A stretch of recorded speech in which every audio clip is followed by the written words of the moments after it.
అందరూ బాగుండాలని కోరుకుందాం.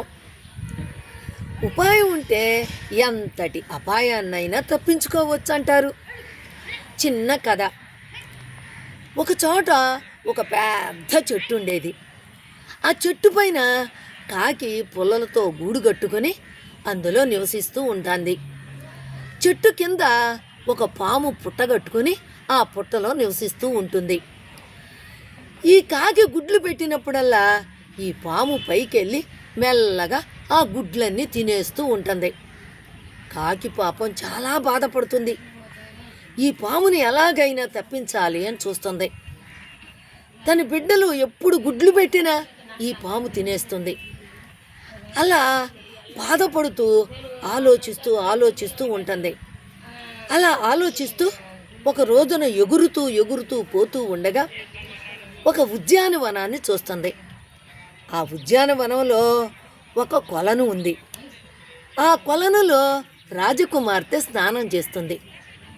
ఒకరోజు రాజకుమార్తె తన నగలన్నీ తీసి ఆ గట్టు మీద పెట్టి తను ఆ కొలనులో స్నానం చేస్తూ ఉంటుంది.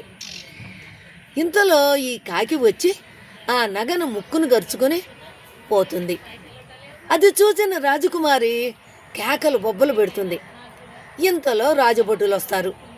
ఆ రాజభటులు కాకిని వెంబడిస్తూ వెళ్తారు. ఆ కాకి వాళ్లను చూసుకుంటూ వాళ్ళు వచ్చేదాకా చూసుకుంటూ చిన్నగా ఆ యొక్క నగను ఆ పుట్టలో వదులుతుంది. అప్పుడు రాజభటులు ఆ పుట్టను తవ్వి పామును చంపి ఆ నగను తీసుకుంటారు. చూసారా కాకి ఎంతటి ఉపాయాన్ని ఆలోచించిందో. అలా అది పాము పీడాన్ని వదిలించుకుంది. అందుకే పెద్దలు అంటారు ఉపాయం ఉంటే ఊళ్ళనే వేలొచ్చు అని.